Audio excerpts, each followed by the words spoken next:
Bonjour, bienvenue dans la saison 2 de Comme d'Archi, le podcast qui vous ouvre les portes du monde fascinant de l'architecture, dans une approche non manichéenne et pour ne pas opposer passé et futur, dans une réflexion transversale permettant de vivre au présent dans un cadre de vie plus heureux car mieux identifié.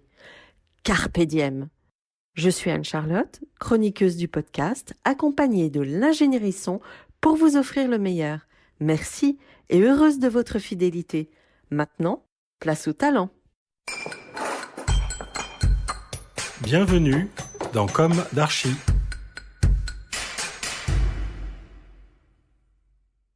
Bienvenue dans ce Comme d'Archi, saison 2. Bonjour Vincent Lavergne. Bonjour. Vous êtes architecte, je vous reçois aujourd'hui. Merci de venir témoigner. Vous êtes aussi urbaniste, diplômé de l'école d'architecture de Paris-La Villette, lauréat des fameux albums des jeunes architectes et du palmarès des jeunes urbanistes en 2012, il y a moins de 10 ans. Aujourd'hui, vous enseignez et après avoir créé l'agence Nadeau Lavergne, vous êtes à la tête de l'agence Vincent Lavergne, fondée, elle, en 2017. Agence qui compte déjà, puisque rien qu'en 2020, vous devez livrer, je cite, la Tour Watt à Paris avec ICF Novedis, surélévation entre autres et en bois d'une tour d'habitation. Le projet Le Métropolitane avec Verrecchia, 283 logements à Rosny-sous-Bois, avec à nouveau une ossature bois, un foyer et commerce à Paris avec Amétis, le projet Maison Blanche avec Nexity, 114 logements collectifs et individuels à Bussy, Saint-Georges. En 2021, 3 autres projets potentiellement, Paris-Puce, Tour Commune Ménilmontant, Maison ONF, Office national des forêts, doivent être livrés et d'autres projets s'engagent. Alors nous allons d'abord s'intéresser à vous. Ma première question. Alors que les architectes de l'ancienne génération disent communément que l'on est véritablement architecte à partir de 40 ans, âge que vous n'avez pas encore atteint, votre ascension, elle, est impressionnante. Alors, comment arrive-t-on à livrer de tels projets à votre âge et seulement 3 ans après avoir fondé sa propre agence ? Alors, tout d'abord, je n'ai pas 3 ans. Je viens de... J'ai fondé une agence avec Jérémy Nadeau en 2008, Ouais. juste au sortir de l'école, Ouais. avant à peine un an avant qu'on soit diplômé. Ensuite, on a développé cette agence jusqu'en 2016. Et en 2016, on a engagé un processus d'autonomie qui a fait que l'un et l'autre, on s'est concentré sur ce qu'on avait chacun développé. Et donc j'ai l'impression de vivre déjà une deuxième partie de ma carrière, donc ça nuance un peu cette impression extérieure que j'ai beaucoup moins l'impression d'être... j'ai plus vraiment l'impression d'être un jeune architecte aujourd'hui. Puisque j'ai fondé une agence en 2008 avec Jérémy Nadeau. On a eu ensemble les albums des jeunes architectes et le palmarès des jeunes urbanistes. Et on a eu ensemble une progression assez importante qui est liée déjà à cette double dynamique Paris et Bordeaux, puisque lui est bordelais d'origine et a monté l'agence à Bordeaux. Et très vite, on a eu ces deux bureaux qui a un peu jeté les bases de notre future séparation, puisqu'on était très très écartelés sur le territoire national. Et que, au fur et à mesure de le remplissage de notre carnet de commandes, on s'est rendu compte qu'on n'avait plus vraiment prise sur les projets et on avait vraiment l'intention de faire les projets nous-mêmes. Donc on a pris cette décision en 2016-2017 de se séparer et de se concentrer sur les projets qu'on avait développés chacun un peu de son côté. Néanmoins, toute cette première partie 2008-2016 avec bien sûr 2012 au milieu, ça a été très important dans cette impression qu'on a fait les choses assez vite et tôt. Oui, parce que vous n'étiez pas diplômé, vous aviez déjà votre agence. En général, les archis passent 4 ans, 10 ans chez un maître et puis... Alors c'est une particularité, on n'a jamais vraiment travaillé en agence, on a fait des stages dans quelques agences, mais on n'a jamais véritablement travaillé en agence puisque notre volonté, dès le moment où on s'est rencontrés en 3e année d'architecture à la Villette, ça a été de vraiment travailler ensemble et on a très vite fait émerger cette idée d'association. Mais comment vous avez accédé à la commande ? Parce que c'est pas simple quand même. Quand on n'a pas de référence, on le sait. On a commencé en faisant des... Alors ça a été long et difficile. Entre 2008 et 2012, ça a été 4 ans vraiment laborieux, vraiment difficiles, où on se payait très peu. où la vie n'était pas simple, même si on faisait ce qu'on aimait. Donc c'était le principal, en fait. Néanmoins, on a fait des perspectives pour des agences, puisqu'on faisait de la 3D. C'était aussi ça c'est une dimension importante dans notre travail. C'est qu'on a très vite essayé de maîtriser vraiment l'ensemble du processus nous-mêmes, ce qui aujourd'hui est plus vraiment possible vu la complexité des projets. Mais en tout cas, l'association avec Jérémy Nadeau, ça a vraiment fabriqué un phénomène d'entraînement qui nous a profité à tous les deux et qui nous profite encore aujourd'hui, même si aujourd'hui on est séparés. Alors du coup, qu'est-ce qui a motivé votre carrière? Est-ce que c'était un désir d'enfant? Est-ce que c'est venu plus tard à l'adolescence? Qu'est-ce qui a créé l'étincelle? Parce que c'est un sacré métier. En fait, j'ai jamais vraiment pensé à l'architecture jusqu'au lycée. J'étais dans une situation scolaire très très difficile, j'étais en échec scolaire. Et j'étais néanmoins très intéressé, très curieux de plein de choses. Je m'intéressais aux arts, à la géographie, à l'histoire, à plein de choses, mais je ne me sentais pas concerné par la manière dont c'était enseigné à l'école. Donc j'ai toujours été un peu en rébellion contre la manière dont étaient enseignées des matières qui par ailleurs m'intéressaient, mais que je trouvais sous-enseignées au lycée. J'ai eu quelques bons profs, mais j'ai pas eu la chance d'avoir des grands professeurs au lycée qui m'ont vraiment emmené. Et à un moment très difficile de ma scolarité, à l'adolescence, enfin, un peu avant le bac, où j'étais vraiment à la limite de la voie de garage, de l'orientation, j'ai découvert l'architecture un peu par hasard, parce que je voulais être sculpteur, je voulais être designer, je ne sais pas trop ce que je voulais faire, mais j'avais intégré l'idée que l'architecture était dédiée à une élite.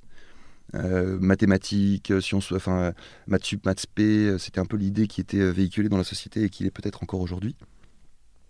Donc je m'étais fait à l'idée que l'architecture c'était pas forcément pour moi, même si ça m'intéressait de plus en plus. Mais j'y suis véritablement arrivé par le design. Je voulais être designer automobile. Et je dessinais des voitures et je dessinais des publicités qui mettaient en scène mes voitures, et j'avais remarqué que elles étaient souvent placées devant un arrière-plan qui était un bâtiment la plupart du temps, sur des grands posters que je voyais dans la rue. Et donc petit à petit, j'ai commencé à dessiner des fausses publicités qui mettaient en scène mes projets de concept car, comme on disait. Et petit à petit, j'ai été plus intéressé par l'arrière-plan que par le premier plan, et j'ai délaissé le dessin des voitures pour m'intéresser plus au dessin des bâtiments. Mais c'était une première approche extrêmement formelle, extrêmement esthétisante de l'architecture que j'ai absolument quittée aujourd'hui. Mais en tout cas, c'est ma première approche de l'architecture, c'est en décor, en arrière-plan, donc la façade. Et petit à petit, évidemment, j'ai évolué. Étant donné que j'étais pas sûr d'avoir mon bac, j'ai cherché ma mère, plus exactement, a cherché des filières un peu parallèles. Des pierres d'achoppement pour sauver son fils. Un peu, et elle a trouvé une école d'architecture de la ville de Paris, qui s'appelle l'école professionnelle supérieure d'architecture de la ville de Paris, qui avait la particularité d'accepter des étudiants niveau bac, mais qui n'avaient pas eu le bac sur concours. Et donc j'ai trouvé une espèce d'utopie scolaire, puisque pour moi, tout était extrêmement formaté, très académique, et il fallait respecter des procédures que j'avais beaucoup de mal à respecter. Et dans cette école, la première chose qu'on m'a dit, c'est qu'il n'y a pas besoin du bac pour y arriver. Et j'avais beaucoup de doutes sur le fait d'être capable d'avoir le bac, donc je me suis inscrit dans cette école. Et puis parallèlement, en art plastique, donc au lycée, on a une matière d'art plastique qui était optionnelle, mais que je passais mon temps à faire ça. Et donc j'ai commencé à représenter quelque chose que je pensais être des bâtiments, que je croyais être de l'architecture. Et je pense que poussé par mes professeurs d'art plastique, qui m'ont mis la note maximum au bac, j'ai eu mon bac grâce à l'art plastique, donc grâce à cette espèce de balbutiement d'intérêt pour l'architecture. Ça, c'est génial, c'est à mettre... il a eu son bac grâce aux arts plastiques. Raconter ça à des étudiants pour dire qu'il n'y a pas de fatalité, et que c'est pas parce qu'on est extrêmement mauvais dans le secondaire qu'on n'est pas néanmoins légitime pour réaliser sa passion, ses rêves. Vous avez grandi à Paris ? En région parisienne. En région parisienne, ouais. Quelle école déjà vous avez intégrée ? Alors, j'ai fait 3 ans à l'EPSA, l'école professionnelle supérieure d'architecture de la ville de Paris, qui formait des assistants d'architectes, et qui, grâce à l'engagement de sa directrice qui s'appelait Sylvie Forest, qui est un personnage assez important dans ma vie, j'ai pu intégrer la 3e année, la première année de licence donc, de l'école d'architecture de Paris-la-Villette, où j'ai rencontré Jérémy, d'ado, et où j'ai rencontré des professeurs qui m'ont vraiment apporté quelque chose, comme Jean Rary, Gérald Gribet, Albert Gilles Cohen et Françoise Romono, par exemple, et d'autres, Michel Verne, enfin d'autres, qui m'ont notamment éveillé à la ville et à l'urbanisme. Et ça a provoqué un bouleversement assez important dans ma tête et dans ma manière de concevoir mon métier. Et aujourd'hui encore, je pense que les spécificités de l'agence et quelque part la capacité de l'agence à fabriquer des projets d'une certaine taille sont liées à cette lecture et cette dimension urbaine que j'ai acquis à partir du tout début du master. Notamment avec la pédagogie mise en place par Philippe Paneret, tout ce qui est l'étude des formes urbaines, la morphogénèse, qui a en fait résonné avec mon intérêt pour l'histoire, puisque ça m'a permis de voir dans le tissu urbain et dans la ville l'expression de phénomènes historiques et de transition et de relations entre les époques, ce qui m'a toujours un peu dérangé dans l'histoire de l'architecture, qui était extrêmement centrée sur l'architecture. Or, j'ai appris par l'histoire de la ville, l'histoire des sciences sociales, l'histoire de l'industrie, l'histoire de la bourgeoisie, l'histoire des luttes politiques et des luttes sociales. Et ça m'a complètement passionné. Et donc l'architecture, ça a vraiment été le vecteur d'un éveil à beaucoup d'autres choses, en fait. Et donc j'ai l'impression que voilà, c'est plus une espèce de navire qui me porte vers d'autres choses qu'une finalité en soi, quoi.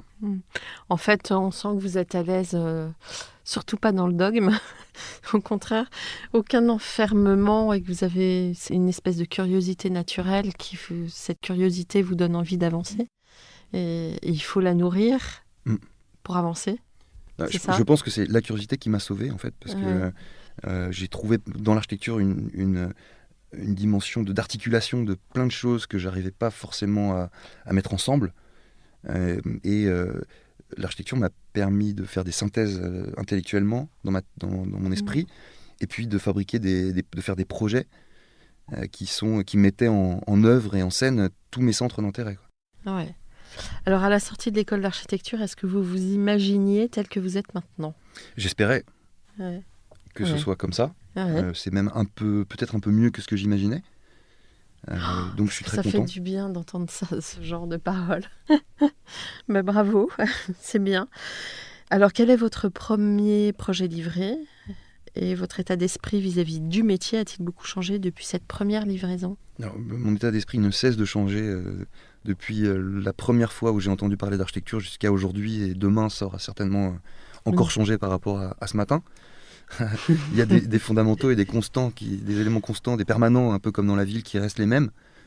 Néanmoins, en fonction des contextes, des gens avec qui je travaille et des programmes, des clients, la manière de travailler change, et mes convictions, certaines convictions changent.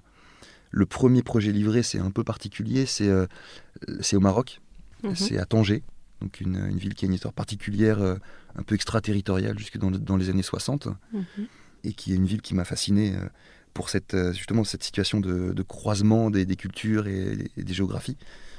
Et donc c'est la transformation de la villa de l'ancien gouverneur de Tanger, de l'époque du protectorat, en restaurant. Et en fait, c'est un peu le premier projet c'est une réhabilitation, une grande réhabilitation. C'est un bâtiment qui remontait Alors, c'est un bâtiment qui a été construit dans les années 30, en mode néo-provençal, donc avec un enduit rose. On a tout nettoyé, on l'a épuré pour fabriquer un bâtiment blanc qui évoquait le travail de Roland Simounet, par exemple. Donc, c'est une espèce de grande verticale blanche passée à la chaux. Et la façade nord, on a éventré la maison et on a fabriqué une grande verrière de 7 mètres de haut pour fabriquer vraiment un contraste très fort entre une façade exposée au sud, assez monolithique, très blanche, et puis une façade arrière extrêmement vitrée dans le jardin. Et c'est un restaurant qui a eu pas mal de succès à Tanger et qui symbolisait un peu l'ouverture de Tanger sur le monde après cette phase de déliquescence suite au départ des étrangers, en fait, puisque c'était une ville internationale, et le départ des Espagnols et des Français a créé une forme de pauvreté dont les Marocains essayent de se relever en fabriquant cette idée de métropole mondiale. Mais ça reste encore une ville relativement petite, mais c'est une ville où on sent le passage de plein de cultures et où on sent le passage de la Méditerranée. Enfin, la culture méditerranéenne, qui m'intéresse beaucoup par ailleurs, se sent beaucoup dans toutes les villes telles Tanger, comme Marseille, comme Gênes, Voilà, c'est des villes qui m'intéressent beaucoup. Qui vous inspire. Donc on a réhabilité la villa de l'ancien gouverneur, transformé en restaurant et en lieu festif. Et puis ce projet nous a amené un deuxième projet à Oujda, donc dans le Rif, à côté de la frontière algérienne, pour un acteur de cinéma africain qui avait racheté un fortin construit par le maréchal Lyotet dans les années au tout début du XXe siècle, 1915, donc qui était une petite forteresse. Et il voulait qu'on la transforme en îlot mixte avec un lieu d'enseignement pour les enfants, un petit centre culturel, un hôtel, un restaurant, une vidéothèque, une petite bibliothèque, une petite salle de sport, un jardin, un potager. Et donc en fait c'était un peu notre première idée de fabriquer à partir d'un élément monofonctionnel, donc une caserne, un dispositif mixte. Donc ça c'est quelque chose qui encore aujourd'hui m'anime et anime l'agence. Et donc les deux premiers projets qui sont très particuliers sont donc l'un sur une colline à Tanger au-dessus de la mer et l'autre dans le désert à la frontière algérienne. Ensuite, grâce à Jérémy, on a travaillé sur des chais, donc des dispositifs industriels autour de la viniculture à Bordeaux. À Bordeaux. Ouais. La culture locale oblige. Et donc ça a été aussi très intéressant puisque le chai, c'est un programme qui allie une dimension très industrielle de processus de fabrication, une dimension très patrimoniale. Donc je trouve que c'est un sujet d'architecture assez intéressant, notamment pour des jeunes, puisque ça nous confronte assez vite à une forme de rationalité de la production et puis une forme aussi de peut-être plus immatérielle de représentation du vignoble dans un environnement. Il y a un lien très fort avec la matière. Exactement. Le premier projet qu'on a fait était un gros hangar entièrement revêtu d'acier rouillé, Corten, qui dans les vignes donnait une résonance créait une résonance un contraste assez fort. Voilà. Et puis ensuite, la séparation m'a permis de me concentrer sur des problématiques beaucoup plus urbaines, puisque c'est ça qui m'intéresse. J'ai bien aimé faire des chais, mais je m'intéresse beaucoup plus à la fabrication de la ville dense, dont Paris est une expression majeure, je trouve. Et donc, je m'intéresse beaucoup à l'adaptation, à la transformation du tissu urbain, de la ville, des infrastructures, et à l'adaptation de cet environnement aux nouveaux impératifs de développement. Voilà, alors justement, bonne transition par rapport au monde de demain. Parce que je pense que votre curiosité vous amène à vouloir comprendre et analyser un certain nombre de choses. Et donc, vous écriviez en 2017, Mai 68 a ouvert un cycle en train de se terminer. Ses valeurs rejetées comme ses acteurs, la gauche, socialiste, Roscoe et Mao, dégagés par le changement des clivages, métropolitains, cosmopolites, auto-entrepreneurs, contre l'emprunt prolétariat périurbain délaissé dans des territoires dilatés et mal innervés. Bleu marine, à force d'étouffer dans le crédit revolving, retranché dans sa communauté. Ces clivages sont récurrents depuis l'avènement des métropoles modernes au XIXe siècle. Ils montrent l'importance du fait urbain dans l'organisation de la société et dans le conditionnement social. Ils démontrent la relativité du phénomène politique. Alors, par quelles actions, selon vous, l'architecte d'aujourd'hui peut-il être vecteur d'espoir dans l'idée d'un refondement de notre société, alors qu'il est lui-même mis à mal par l'opinion ? C'est vrai, l'opinion a une image terrible de l'architecte, on l'a vu avec Notre-Dame, toute la polémique qui a enflé entre identique, pas identique. Et on voyait des choses sur les réseaux sociaux assez terribles. Bon, voilà, enfin, ça, c'est encore un autre sujet. Notre-Dame, c'est un sujet très particulier qui active des ressorts historiques et culturels qui sont... On n'a pas du tout participé, nous, à cette polémique, à ce débat. Et puis, laissons les spécialistes s'en occuper, peut-être. C'est ça. En fait, ce que j'ai cherché à dire dans cet article qui date un petit peu maintenant, puisqu'il a 3 ans et qui a été écrit au moment où le phénomène Macron avait complètement éreinté les structures traditionnelles gauche-droite qui évidemment paraissaient obsolètes un peu avant son arrivée, mais dont il a rendu l'obsolescence complètement patente et évidente. Et il y a quelque chose que j'ai retrouvé dans mon intérêt pour l'histoire, c'est qu'en fait il y a beaucoup de gens qui sont politisés par conviction, et puis il y en a d'autres qui le sont, et peut-être la majorité par leur vécu, par leurs expériences. et moins par des convictions politiques de progression sociale ou d'émancipation. Donc j'ai toujours été intéressé par la différence de représentation de la société qu'on se faisait en ville et à la campagne. Et j'avais été absolument passionné par un des premiers cours de Michel Verne, qui est décédé aujourd'hui, mais qui commençait avec une phrase très provocatrice en disant à ses étudiants qu'on était beaucoup plus intelligent en ville qu'à la campagne, pour choquer un peu tous les petits ruraux qui venaient à la Villette, et les candides exactement, et pour provoquer un débat en expliquant que la somme des stimulations intellectuelles, émotionnelles, sensibles qu'on pouvait trouver dans l'espace urbain était bien sûr bien plus important que le peu de stimulation qui pouvait exister dans l'espace rural, et que ça avait une action évidente et très importante sur les consciences et sur la représentation dans la société. Et ce débat, j'ai trouvé une résonance avec cette idée qui m'a suivi en fait pendant des années, à travers le phénomène des Gilets jaunes, à travers peut-être la représentation du Front National dans des campagnes où, somme toute, on trouvait peu d'immigrés, mais beaucoup d'aficionados du Front National. Donc, et puis, quelque chose qui m'avait intéressé aussi, c'était sous le Second Empire, lorsque Napoléon III a fait un plébiscite pour demander au peuple son avis sur la reconduction de l'Empire. Les campagnes, sous la pression des curés, avaient en majorité voté pour l'Empire, alors qu'en ville, on avait voté massivement pour la République. Et donc ça m'a toujours intéressé comment la différence de nature du territoire impactait la manière dont les gens pensaient. Et donc du coup leur mode de vie. Et bien sûr cette connexion aux grands réseaux, aux infrastructures, l'impression d'être isolé, d'être retranché dans une communauté.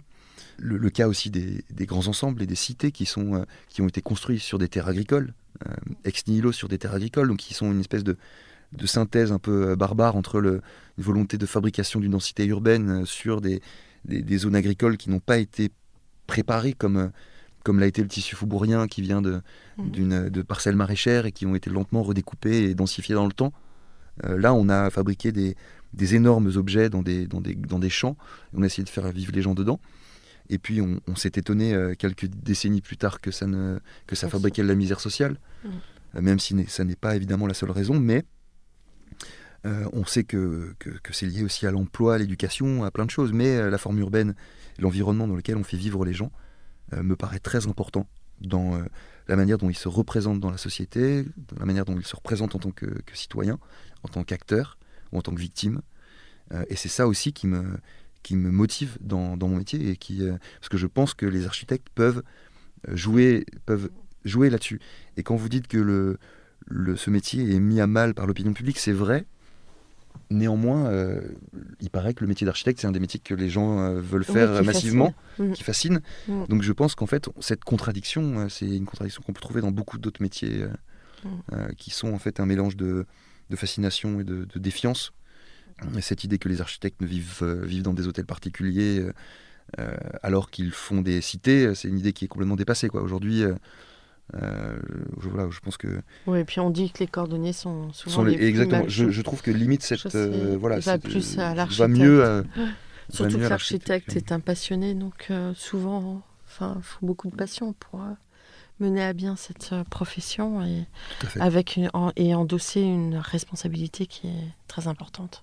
Donc ce qui m'intéresse dans l'architecture, et c'est peut-être ça le vecteur d'espoir dans l'idée d'une refondation, je ne sais pas, mais en tout cas d'une amélioration, c'est vraiment cette idée que l'architecte est à la croisée de plein de disciplines. Il est capable de faire dialoguer un ingénieur et un sociologue, un artiste et un ethnologue. Il les fait se rencontrer sur des projets particuliers. C'est la grande mode en ce moment des groupements pléthoriques. Vous avez un sociologue, un géographe, un artiste qui accompagne l'architecte. L'architecte, c'est celui qui organise la synthèse, c'est le chef d'orchestre. Et c'est ça qui... C'est quand même lui qui a la maîtrise de l'espace. Oui, tout à fait. On spatialise en fait tout ce qui est dans les consciences, dans les intérêts divergents. On essaye de faire coexister des gens ou des éléments qui n'ont fondamentalement pas le même intérêt au sein de formes communes et d'espaces communs. Et ça, je trouve ça très intéressant. puisqu'on matérialise et qu'on spatialise des aspirations, des rêves, des besoins. Alors j'avais relevé aussi une phrase qui m'avait fait un peu sursauter, bien que j'ai tout à fait compris que quand vous réfléchissez sur un sujet, quand vous écrivez sur un sujet, c'est toujours très précis, très alimenté, vous n'adhérez pas forcément à l'identification des choses que vous écrivez. Mais néanmoins, celle-ci je l'ai retenue, parce que peut-être que je suis moi-même confrontée à la jeune génération, mes enfants aux alentours de 20 ans. Je cite, « Mai 68 a aussi produit dans son sillage la génération 80, celle qui arrive actuellement aux commandes, libérée de toute idéologie, pragmatique et désabusée. Elle est prompte à faire l'inventaire de ce passé et souvent à en rejeter l'héritage, comme une vieille tante qu'on n'en peut plus d'écouter parler du passé et dont on se prend à rêver, pour en être débarrassée, qu'elle se prenne les pieds dans les escaliers. » Alors, donc avec ma formation d'historienne, et pour ma part, je pense que rien ne peut se construire sans prendre en considération la base, ruine ou non ruine, le fondement, l'exosquelette. Qu'en pensez-vous ? Alors, si ce texte a pu donner l'impression que je voulais me passer de l'histoire, ou que je pensais qu'on pouvait se passer de l'histoire, c'est absolument une mauvaise un malentendu. Oui.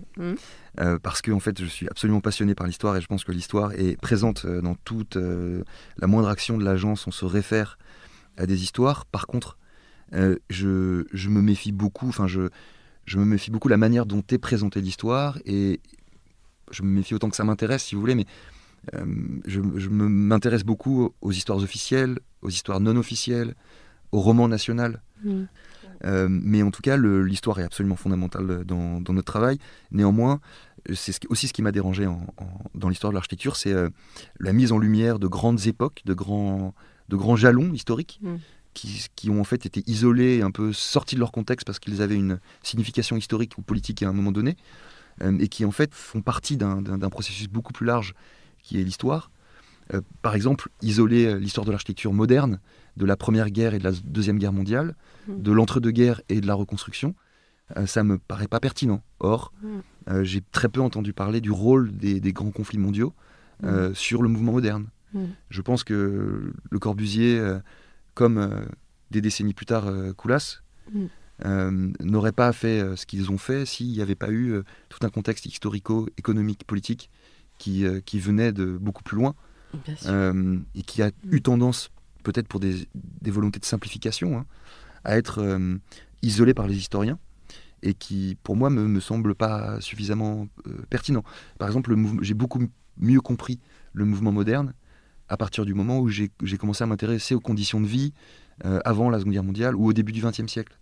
Et le travail du Corbusier, qu'on nous a rabâché à longueur d'années d'études depuis tout petit, il y a son travail formel, donc le jeu des volumes sous la lumière, et puis il y a aussi cette volonté de sortir un pays d'une misère sociale, de fabriquer des bâtiments à une époque où les gens vivaient dans des taudis, et donc comprendre le Corbusier, connaître les conditions de vie de la France au moment où le Corbusier a commencé à travailler, ça explique aussi une certaine forme de radicalité dans son travail, qui est décriée aussi qui est critiquée par le grand public, mais qui procède aussi de cette volonté de progression sociale, et je pense que la radicalité du travail du Corbusier est proportionnelle à la gravité des conditions sociales de la France de l'après-guerre ou de l'entre-deux-guerres.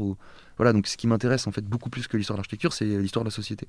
Oui, et puis ce dont, par exemple, Corbu, on voit ça comme un phénomène assez important, exclusif presque, et voilà, et écrasant. Alors que quand on monte sur les toits, par exemple à la cité de Rezé, et qu'on découvre l'école, on se rend compte qu'il avait tout dessiné à la hauteur des enfants, de manière à ce que les enfants puissent eux-mêmes s'approprier l'espace. Et c'est très étonnant et c'est ultra intéressant. En revanche, en effet, par rapport à l'histoire de l'architecture, moi qui ai fait ces études, et je pense que la manière d'enseigner Beaux-Arts a beaucoup marqué la discipline, et qu'il y avait une espèce d'idée de grandeur, un peu pompier même, qui s'est propagée dans le XXe siècle, mais qui était quand même importante, parce que l'histoire de l'architecture, c'est aussi 17, 18e et le 19e. L'architecture officielle était une architecture dite historique. Finalement, on retenait plus l'histoire du chapiteau, de la colonne, etc. Et ces règles-là ont certainement détaché et appauvri toute l'histoire de l'architecture. Mais après, il y a quand même des enseignants. Moi, j'ai été élève de Gérard Monnier. Je trouve qu'il avait une approche très intéressante en prenant tous les phénomènes sociologiques, etc. Et ça s'est transformé quand même petit à petit. Tout à fait. Alors en Italie, ce qui est assez marrant, c'est ils ont plus d'appétence pour l'histoire de l'architecture. Du coup, ils sont plus réactifs et je trouve, moins éloignés des créateurs, entre guillemets, d'espace. Enfin, tout à fait. Nous, en France, on a tendance à se référer à des grands personnages, mais qui sont en fait c'est plus intéressant de les regarder comme des témoins d'une époque ou comme des rouages d'un processus beaucoup plus large, que ce soit du Corbusier à Jean Nouvel. Les deux sont des témoins et des produits de leur époque auxquels ils donnent une esthétique particulière, mais ce qui m'intéresse vraiment, c'est de voir comment est-ce que leur travail parle d'une époque plus que le travail de l'objet en tant que tel, quoi. Alors justement, l'objet... Est-ce que vous auriez une histoire à nous raconter sur votre architecture ? On a bien entendu que le phénomène urbain était une part très très importante de votre réflexion. Mais il y a aussi l'architecture et des projets. Alors, la suite de ce que vous nous avez raconté précédemment, de Tanger, etc. Alors en fait, de plus en plus, on conçoit à l'agence l'architecture comme un moyen de transformer une situation urbaine, plus que comme, encore une fois, une fin de fabriquer un objet architectural. Et donc cette idée, elle est extrêmement transversale et présente dans notre travail. Si je peux parler de quelques projets qu'on étudie en ce moment, que ce soit par exemple la transformation de la tour Watt dans le 13e arrondissement, qui est une tour en béton à base carrée des années 70, qui est une tour de foyer de cheminot de la SNCF, collée contre les voies de chemin de fer, qui adressait donc une façade aveugle contre les voies de chemin de fer, puisque l'environnement était très hostile et puis que la réglementation faisait qu'on ne pouvait pas ouvrir de fenêtres sur les voies de chemin de fer. Et la couverture des voies de chemin de fer par la CEMAPA, donc la Société d'économie mixte qui gère l'aménagement de la ZAC rive gauche, donc la couverture des voies de la gare d'Austerlitz, on fabriquait une nouvelle rue qui s'appelle la rue Louise Bourgeois, qui fabrique une liaison entre la dalle construite sur les voies et ensuite la partie qui descend jusqu'à la Seine de la ZAC rive gauche. Et donc cette tour dont la démolition avait été envisagée par ICF, le maître d'ouvrage, finalement il a été décidé qu'elle serait transformée. Et donc nous on a proposé de l'adapter aux nouvelles conditions urbaines du quartier. D'un quartier très industriel, très infrastructurel, scarifié par ces faisceaux ferroviaires, c'était devenu un quartier majeur dans Paris, avec un très fort développement, une forte ambition politique en termes de progrès des constructions, de progrès urbains aussi. Donc l'idée, c'était comment prendre un bâtiment qui symbolise une époque, l'époque des Trente Glorieuses, de cette construction massive et de cette surconstruction, de cette surproduction urbaine à coups de béton armé, et de voir comment ce bâtiment très symptomatique d'une époque avait néanmoins une capacité d'adaptation et de transformation, un peu comme un organisme vivant qui va être amené à s'adapter pour pas disparaître. Et donc j'aime beaucoup cette métaphore un peu urbaine qui remonte un peu au 19e siècle. C'est la métaphore de la ville et du corps vivant qui serait constitué de chair, de tissus, de réseaux, d'artères, qui serait innervé et donc qui pourrait être amené à subir les mêmes vicissitudes ou les mêmes problématiques qu'un corps humain, c'est-à-dire une forme de congestion, des problématiques de circulation. Et donc comme un peu un médecin de la ville, l'architecte est là pour, par touche, venir transformer certains aspects pour faire en sorte d'adapter des constructions vieillissantes à la modernité ou à l'époque contemporaine. Et donc cette tour qui se retrouvait flanquée d'une dalle au niveau de son 3e ou de son 4e étage, au-dessus des voies de chemin de fer, la dalle nous a permis de retourner la tour, de fabriquer un bâtiment le long de la façade. Les voies ferrées, elles sont toujours en usage ? Oui, bien sûr, c'est les voies de la gare d'Austerlitz, ah oui. Sauf qu'elles ont été recouvertes. Et c'est Ouais. une problématique qui est d'ailleurs très intéressante dans toutes les villes mondiales qui ont des réseaux ferrés très importants. C'est que les détenteurs de ces réseaux, en France la SNCF, commencent à se séparer d'une partie de son patrimoine foncier qui est situé dans des lieux où le terrain vaut cher. Donc la SNCF aujourd'hui est propriétaire de beaucoup de fonciers, notamment dans Paris, qui est aujourd'hui les C'est derniers la fonciers plus un peu disponibles, un peu Ouais, la grande réserve foncière. de Paris. Ouais. Et donc c'est intéressant de voir comment l'infrastructure qui n'avait pas besoin d'économiser son espace toute la révolution industrielle, puisque déjà il fallait qu'on la voie, et puis le terrain n'était pas cher, donc on a fabriqué des quartiers entiers qui étaient très liés aux infrastructures, le 18e arrondissement vers la porte de la Chapelle, avec entre le réseau de la gare du Nord et le réseau de la gare de l'Est. On peut voir comment le tissu est toujours aujourd'hui impacté par la présence de l'infrastructure ferroviaire. La gare, la ZAC rive gauche qui est longée par le faisceau, qui s'est vraiment développé le long du faisceau de la gare d'Austerlitz.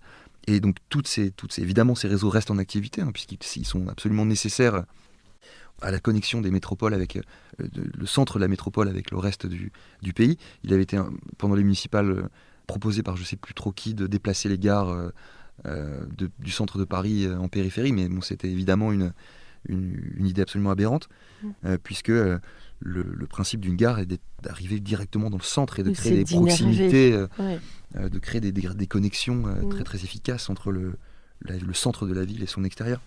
Donc les voies de chemin de fer sont recouvertes, ce qui nous permet, donc une rue est créée sur cette dalle qui est à 12 mètres au-dessus du sol par rapport au niveau bas, ce qui nous permet d'imaginer de surélever la tour. Pour surélever la tour sans reprendre les fondations et sa structure, ce qui aurait provoqué des surcoûts impossibles, on a proposé de la surélever en bois, puisque le bois, la légèreté du bois et puis l'aspect fini des éléments qu'on peut transporter sur le toit était particulièrement pertinent.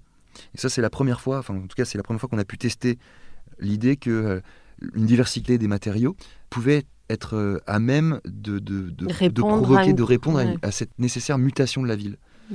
Il faut préciser qu'il y a une école élémentaire au pied de la tour, et donc il était très difficile de casser cette tour, de la démolir complètement, ou même partiellement. Donc l'idée c'était de prendre ce bâtiment ancien, années 70, symptomatique d'une époque, et de faire un certain nombre de manipulations pour la projeter dans l'époque contemporaine et dans le quartier de la ZAC rive gauche tel qu'il est aujourd'hui, c'est-à-dire tourner vers les voies de chemin de fer recouvertes, donc tourner vers un parc, puisque le long de la rue sera construit un parc. Alors les 4 premiers niveaux sont aveugles du coup. Alors les 4 premiers niveaux sont aveugles sur un côté, ouverts sur 3 côtés. On a décidé d'y inscrire des équipements. Donc il y a un restaurant, une petite galerie de photographie, une maison de santé, quelques bureaux.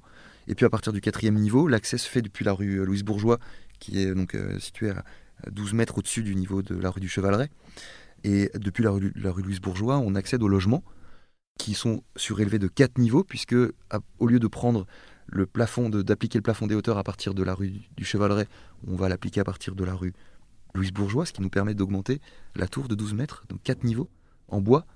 Et donc, non seulement on construit le long de la façade de façon à retourner la tour sur la voie de chemin de fer, mais on construit aussi sur son toit, de façon à l'amener au plafond des 50 mètres depuis le quartier de haut, depuis la rue Louise Bourgeois. Et du coup, pour nous, c'est un travail de transformation de la ville et d'adaptation de la ville à partir d'un objet moderne, tout ce qu'il y a de plus exclusif, c'est-à-dire qui ne crée pas vraiment de relations, qui n'est pas capable de créer des relations avec son environnement. Et les manipulations qu'on fait font que cette tour, elle est fondamentalement, on va la réadapter à un environnement changeant en la transformant en tour mixte. Donc j'aime bien l'idée d'une tour en béton, avec uniquement du logement, on va la transformer en une tour mixte au niveau des systèmes constructifs. Donc elle sera plus simplement en béton, on va y ramener de la structure bois et un parement en métal, donc elle sera mixte au niveau des matériaux, et elle sera également mixte au niveau du programme, puisqu'on va y trouver un restaurant, une galerie de photos et puis du logement. Du coup, elle est un peu plus sexy qu'elle n'était. Et puis elle est beaucoup plus urbaine, tout simplement. Et puis c'est partir d'un objet qui dans l'imaginaire collectif n'a pas un potentiel de renouvellement très important, et la renouveler complètement pour en faire un bâtiment neuf. L'idée, c'est de restituer non un bâtiment réhabilité, mais un bâtiment neuf. De faire oublier. Les logements sont complètement transformés, ils sont beaucoup plus grands. Ils sont adaptés aux handicapés. Enfin, toute cette masse, cette matière urbaine est entièrement retransformée, tout en restant dans son emprise. La structure en bois, vous connaissez l'essence du bois ? C'est du mélèze. Du mélèze. C'est un mixte de mélèze et de résineux, D'accord. de pin. De pain. Donc vous avez une appétence quand même pour la matière, les matériaux.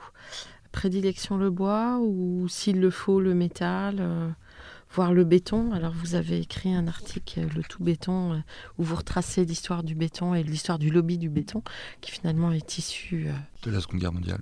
voilà. Nous on le sait, mais Alors c'est un sujet qui m'intéresse Ouais. beaucoup, puisqu'en fait on n'est pas...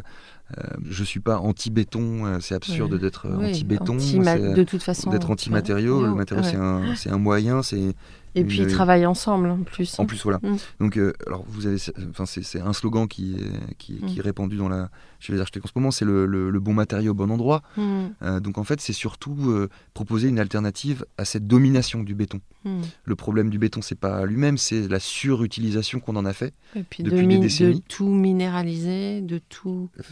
Cette imperméabilisation des sols Voilà. qu'il provoque, Mm. mais qui n'est pas liée uniquement au béton, hein. C'est aussi la voiture, qui sont un peu les deux grands Le cheval de bataille. représentants en fait, Ouais. du monde qu'on essaye de dépasser aujourd'hui. C'est le tout béton et puis le tout automobile individuel, puisque c'est pour être capable de stocker ces automobiles individuels dans le sol qu'on fabrique des îlots de chaleur et qu'on imperméabilise le sol. Si l'évolution réglementaire sur le stationnement évoluait, on serait capable de réduire l'impact du béton, de réduire l'imperméabilisation des sols. Donc il y a aussi une dimension réglementaire qui est basée sur un modèle occidental, le modèle occidental de la voiture individuelle et du béton. Après ensuite il y a le pétrole, enfin voilà, ça déroule Alors vous qui dessinez des voitures, complètement. Alors là je suis... donc on peut évoluer. quelle mutation. J'ai même pas le permis de conduire. Je suis un fidèle au transport en commun, notamment au train. Ouais. L'agence fait des bâtiments assez grands, donc Ouais. on est, mine de rien, un peu contraint sur des matériaux avec des capacités porteuses, des capacités thermiques assez conséquentes, on va dire. Ces différents matériaux, voilà. Donc ce que je disais, c'était que j'ai écrit un article dans Tous Urbain où j'essaye de questionner le pourquoi de la domination du béton qui nous vient en fait des Trente Glorieuses et qui nous vient encore avant de la fabrication du mur de l'Atlantique, où le moment où l'armée allemande a passé commande aux entreprises au début allemandes et ensuite françaises au travers de l'organisation TOT, la réalisation de plusieurs milliers de mètres linéaires de fortifications, ce qui a eu pour effet de développer l'industrie du béton Cette filière. à une époque où l'ensemble des autres industries étaient à l'arrêt ou considérablement ralenties à cause de la guerre. Donc au moment où l'industrie, l'artisanat de la construction était relativement à l'arrêt, ou donc en tout cas les forces de production étaient ou au front ou au service du travail obligatoire ou démobilisées, enfin ou chez eux dans une situation de sous-occupation, le béton est le matériau qui a profité de la plus grande évolution technique, puisque pour être capable de répondre aux exigences de l'organisation TOT, il a fallu que les entreprises françaises se modernisent très très rapidement pour être capable de couler plus rapidement plus de béton. De là est venu le chemin de grue, donc qui consistait à poser des rails le long de l'axe du mur que l'on voulait fabriquer, et de faire dérouler une grue qui coulait du béton en permanence donc le long d'un axe. Et cette manière de faire a directement inspiré la reconstruction des années 40, 50, 60, 70, avec le principe du voile percé, qui est une spécificité française, en tout cas d'Europe de l'Ouest, tous les pays qui ont été impactés par la Seconde Guerre mondiale, alors que dans le reste du monde, on construit en poteau-poutre et remplissage. Et ça, pour moi, c'est un lien très intéressant. Il y a un glissement aussi, on a une culture de la pierre ici. Donc, oui. Alors, c'est vrai qu'on a aussi un glissement de l'ossature, enfin du voile, enfin du mur plutôt, vers le mur béton. Mais en tout cas, c'est de toute façon, jamais rien ne peut s'expliquer que par un aspect. C'est un ensemble de choses qui s'articulent, qui se mettent ensemble pour fabriquer une évolution. Mais en tout cas, c'est ça qui m'a intéressé, c'est comment est-ce qu'une période de 5 ans, si on parle que de la Seconde Guerre mondiale, a impacté une culture, une économie, une manière de fabriquer la ville qui se ressent encore aujourd'hui. Ce que j'ai essayé d'expliquer dans cet article, c'est que les entreprises ont besoin de faire tourner leur...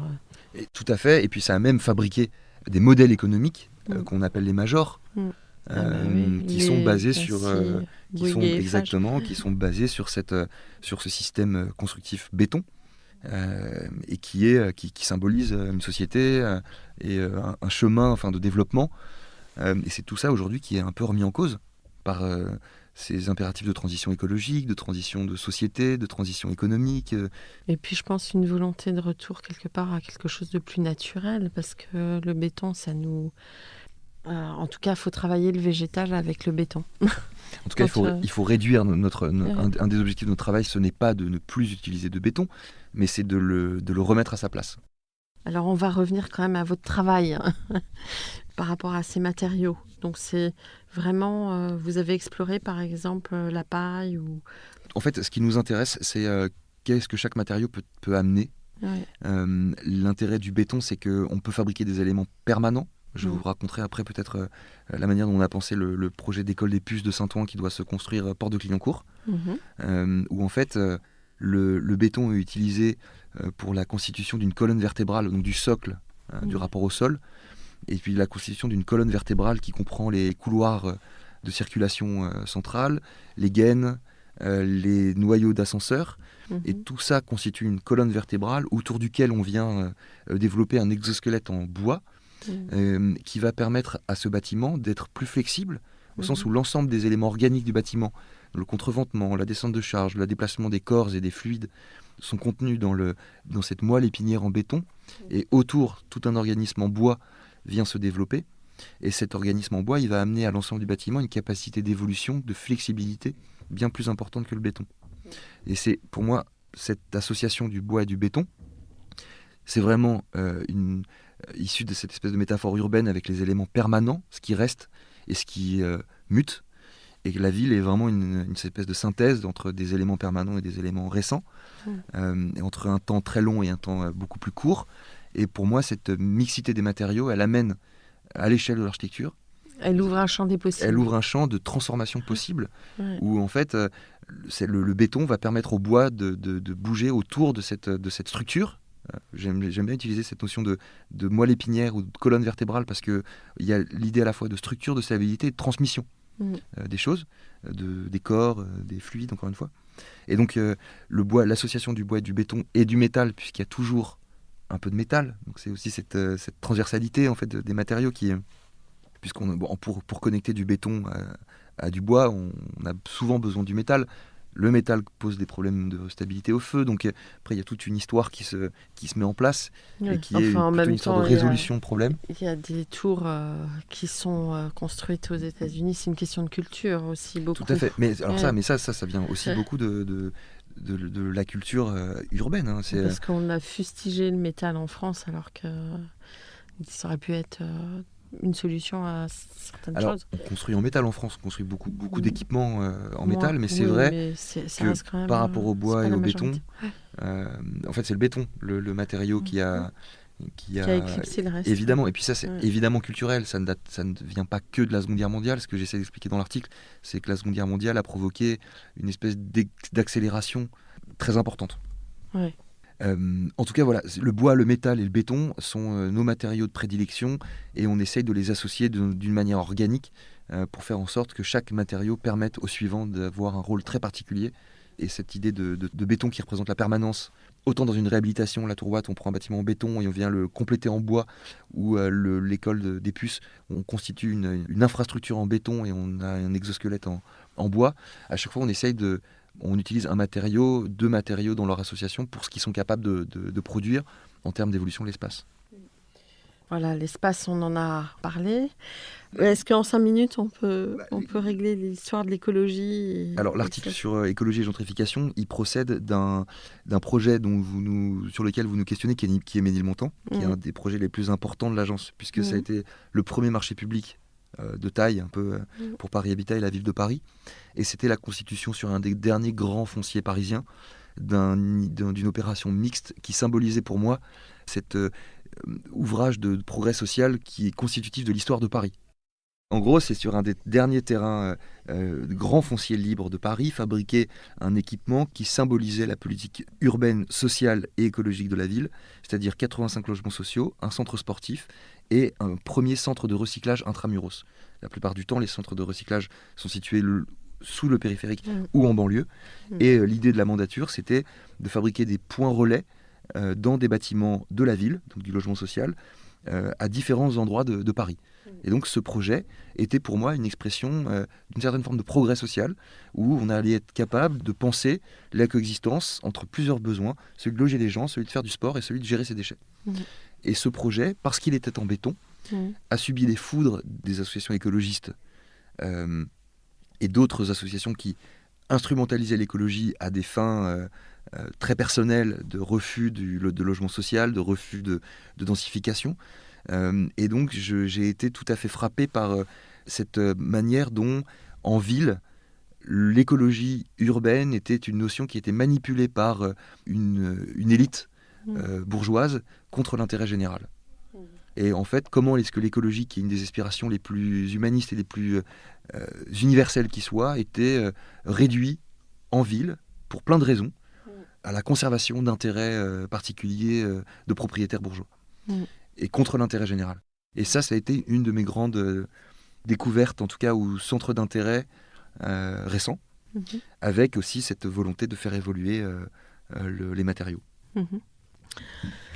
Vous enseignez ? Oui.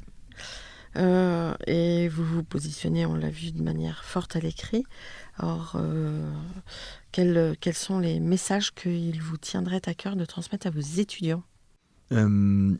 J'aimerais bien qu'ils arrivent à toucher, à comprendre ce que j'ai compris en fait en 4e année, c'est-à-dire que à travers l'étude de la ville et de la fabrication de la société, on peut trouver tous les ingrédients pour trouver du sens dans notre travail, pour trouver de la méthode, pour trouver des directions.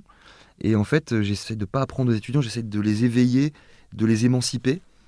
Je suis toujours plus intéressé par un étudiant qui essaye de débattre et qui n'est pas forcément d'accord avec ce que je raconte, plutôt qu'avec ceux qui notent. Et qui sont passifs. Et qui notent sur leur carnet, les yeux baissés, ce que je raconte. Alors que des fois, j'essaye de les provoquer, de les titiller, et que, en gros, ils notent sur leur carnet quelque chose qu'ils ne reliront certainement jamais. Donc j'essaye de les déscolariser. Si le terme est pas trop barbare. Puisque les profs qui m'ont le plus frappé sont ceux qui nous considéraient vraiment comme des adultes et comme des futurs acteurs. Oui. Plus ceux que ceux qui tirent vers le haut plutôt que ceux qui professent, et, ceux qui professent. Et qui s'écoutent parler. Merci beaucoup Vincent Lavergne. J'espère que vous reviendrez parce qu'en fait, je trouve qu'on n'a pas suffisamment parlé de plein de choses. De plein de choses, mais je pense que c'est un peu comme avec Franck Boutet. Moi-même, je suis très intéressée par votre curiosité et votre agilité. Donc, avec plaisir. Et puis, on va parler de la Tourouate pour notre public anglophone, donc en anglais. Donc, à très bientôt, Vincent. Au revoir. Merci. Au revoir.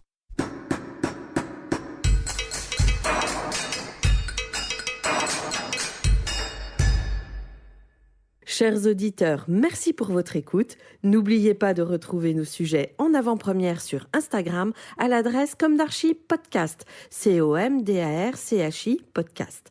Si vous aimez ce podcast, favorisez sa diffusion en lui donnant 5 étoiles sur Apple Podcast, plus un petit commentaire, ou sur votre plateforme de podcast favorite. Et surtout, abonnez-vous pour écouter tous nos épisodes gratuitement.